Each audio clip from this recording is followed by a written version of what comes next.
बिस्मिल्लाहिर्रहमानिर्रहीम। खातिर हज़रात, मैं हूं अख्तर अब्बास और आप सबको मेरा सलाम पहुंचे।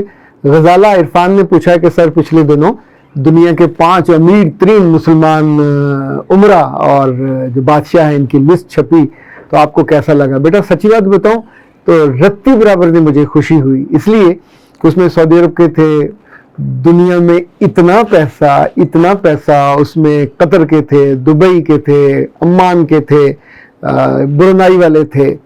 अब इनके पास जितना मर्जी पैसा हो, ये उम्मत मुसलमान के किसी काम का नहीं है। यानी इस पे माइंड मत कीजिएगा, उन्होंने खुद नहीं कमाया हुआ, उनको उस पोजीशन की वजह से मिला। अच्छा, इसके मुकाबले पे देखिए कि दुनिया में वो चाहे बिल गेट हो, चाहे ये फेसबुक और दूसरे वाले हों, इनके पास जैसा जैसा पैसा आ रहा है, यानी वो अरबों में नहीं, खरबों में है, पर वो अपने लोगों पे, साइंस पे, टेक्नोलॉजी पे लगाते हैं, इंसानों पे लगाते हैं। इवन कुछ मरीख पे बस्तियां बसाने के लिए, कुछ खला में जाने के लिए, नई नई टेक्नोलॉजी करने के लिए। ये अगर इंसानी तारीख के सफ़र का ज़रा हम थोड़ा सा जायज़ा लें, आपकी एक दिलचस्प बात होगी, कभी कभी अकल की बात सुननी चाहिए। वैसे तो मुश्ताक जोशी साहब कहते हैं कुछ लोगों को अगर अकल की बात की जाए तो उनके माथे में या सर में गोमरा पड़ता है। गोमरा समझते हैं, जैसे वट्टा मारा जाए तो वो पड़ता है। अच्छा, ये एक अजीब बात आपको बताता हूँ। स्कॉटलैंड एक मुल्क है और छोटा सा मुल्क है। तारीख में लिखा है कि 1217 में एक लड़का था माइकल, वो वहाँ से निकला और उसे इल्म का बड़ा शौक था, तो वो चलता चलता सिसिली पहुँचा। यानी ये मुसलमानों का इलाका था जहाँ इतना ज़्यादा करतबा था, तलीतला था, ये सारे वो शहर थे कि जहाँ इल्म का मरकज़ था और उन्होंने दुनिया पे कई सदियाँ राज किया।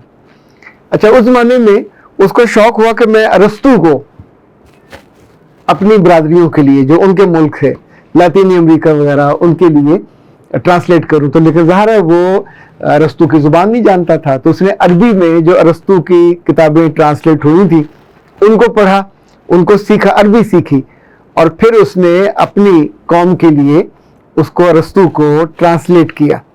अच्छा, हुआ ये कि तकरीबन 1237 के लगभग सिसिली में पहला दुनिया का मेडिकल कॉलेज कायम हुआ और उसका जो सिलेबस था वो डेनमार्क के एक साहब थे, उनसे लिखवाया गया। हेनरिक उसका नाम था। हेनरिक ने 7 जिल्दों में वो लिखा।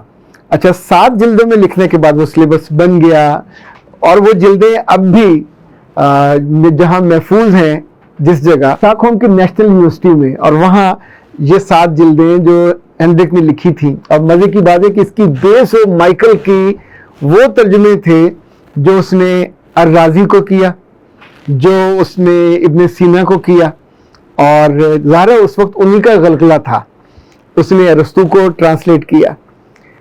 बाद की दुनिया में चूँकि ये जो साइंस है और ख़ास तौर पे वो लोग जो हिस्ट्री लिखते हैं, उनमें एक साहब सार्टन है, तो उन्होंने लिखा कि इंसानी तारीख में हर 50 साल या निस्फ सदी का एक दौर होता है और उस दौर का एक आलिम होता है। और उसने बहुत पुराने अदवार से उसको अगर आप कहें कि किया, लाइक 400 से 450 में कहा अफलातून था, फिर अरस्तू आया, फिर शमीदुस आया, फिर वो अक्लिदूस आया और वगैरह वगैरह जो पुराने थे। तकरीबन 700 के बाद, 700 से लेके 1250 तक का जो ज़माना है ये मुसलमानों का ज़माना है। इसमें अर्राजी है, इसमें मसूदी है, इसके अंदर ख्वारिज़मी है, इसमें इब्नुल हिशम है, इसमें इब्न खुल्दून है। इन सब का जो इम्पैक्ट है अपने अपने ज़माने पे, बीच में से कोई ऐसा ज़माना थोड़ा सा गुजरा है 600 से 700 वाला, जिसमें जो चीन के थे उलमा या चीन के साइंसदान, उनका जिक्र पाया जाता है। पर उसके बाद फिर 1400 के बाद तो लाइनें लग गई, मुसलमान ख़त्म हो गए और इनका पैसा, इनकी दौलत, इनकी सल्तनत वो सिकुड़ने लग गई। बीच में कहीं कहीं मुगलों के यहाँ थोड़ा सा इल्म का जिक्र पाया जाता है या कोई एक आध जगह किसी और मुल्क में जिक्र पाया जाता है, वरना बाकी तो फिर सब मगरब में ये ट्रांसफॉर्मेशन हो गई।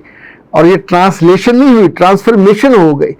کچھ سال پہلے ایک جگہ بہت سے جو مغربی سائنسدان تھے وہ جمع تھے، تو وہاں ایک مسلم ایک ایسا بندہ جس نے سوچا کہ ان کا ایک سوال اٹھایا جس نے کہا کہ مسلم پوری دنیا میں انہوں نے بڑا رول کیا، بڑے عمدہ ان کا کنٹریبیوشن رہا، تو کیا آپ پہ فرض نہیں ہے کہ آپ ان کی مدد کریں؟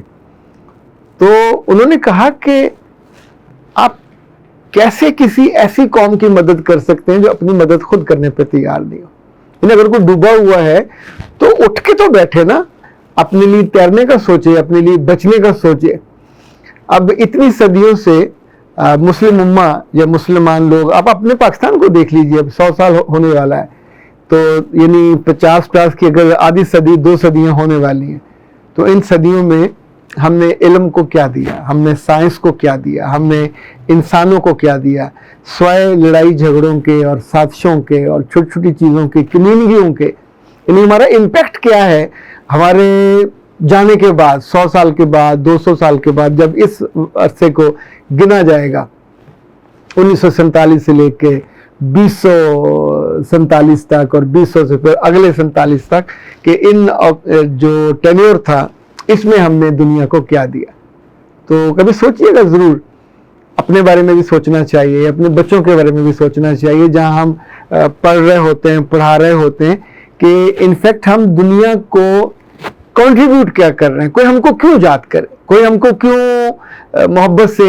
جو آخری ہچکی سمرقند و بخارا میں، یہ تیمور کا پوتا تھا، یعنی تب تک یہ تھا کہ عالم اور پڑھے لکھے لوگ وہاں جمع ہوتے تھے، اور میں کس روز آپ کو مسعودی کے بارے میں بتاؤں گا کہ اس نے کیسے دنیا کے سفر کیے، اور ایون سندھ میں منصورہ آ کے ٹھہرا۔ منصورہ اس زمانے میں سندھ کا دارالحکومت تھا، وہاں سے وہ گجرات گیا، وہاں سے وہ سری لنکا اور چین اور دکن، یعنی کوئی جگہ اس نے نہیں چھوڑی، اور اس نے اس دنیا کے جائزہ لینے کے ساتھ ساتھ علم کو نئے سرے سے ڈیفائن کیا کہ علم جامد نہیں ہے، بلکہ جب آپ مطالعہ کرتے ہیں، مشاہدہ کرتے ہیں، لوگوں سے ملتے ہیں، دیکھتے ہیں، تو اس کے نتیجے میں جو انسانوں کی خیر و برکت کے لیے، انسانوں کے فائدے کے لیے چیز وجود میں آتی ہے، تو ظاہر اسی کا امپیکٹ ہوگا۔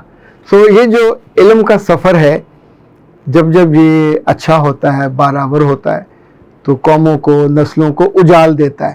ادروائز آپ دنیا کے 19 بڑی قومیں بن جائیں، دولت مند 5 بڑے بن جائیں، امیر کبیر کھربوں روپے کا مالک بن جائیں، یعنی آپ سوچیں کہ دنیا کے 100 منزلہ بلڈنگیں بھی ڈالروں سے اور ریالوں سے بھر جائیں اور آپ کے ہوں اور آپ مسلمان ہوں، تو اس امت کو یا اس ملک کو، اب سعودی عرب میں کیا ہے ایسا کہ جو امت کے لیے کچھ کریٹیو ہو، یا آنے والے برسوں میں آپ یہ کہہ سکیں، سوائے اس کے کہ آپ ایک کنزیومر سوسائٹی ہیں، چیزیں یورپ سے لیتے ہیں، ان کے لوگوں کو لیتے ہیں، بناتے ہیں اور مزے کرتے ہیں، یاشی کرتے ہیں۔ ابھی ان کا وہ جو شہر بن رہا ہے وہ بھی مزے کے لیے ہے، کوئی دنیا میں کنٹریبیوٹ کرنے کے لیے کچھ نہیں ہے۔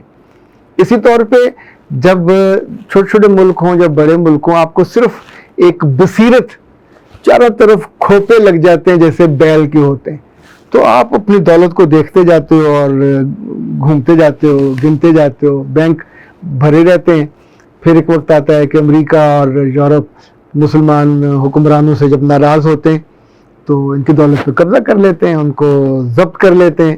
ایران کے کھربوں روپے وہاں ضبط ہوئے، عراق کے ضبط ہوئے، افغانستان کے ضبط ہوئے۔ وہ جتنے آپ نے کمائے ہوتے ہیں یا آپ کو وراثت میں ملے، تو چونکہ آپ نے کنٹریبیوٹ نہیں کیا ہوتا، آپ نے اتنے بڑے بڑے ادارے نہیں بنائے ہوتے، علم کو وہ رخ نہیں دیا ہوتا کہ جہاں علم آپ کے لیے عزت کا باعث بنے، اور آپ کی قوم کے لیے اور آپ کی نئی نسل کے لیے اتنی عمدہ یونیورسٹیاں، اتنے عمدہ ادارے بنے کہ لوگ اگلے 2-2 4-4 100 سال کے لیے کام کر گزرے۔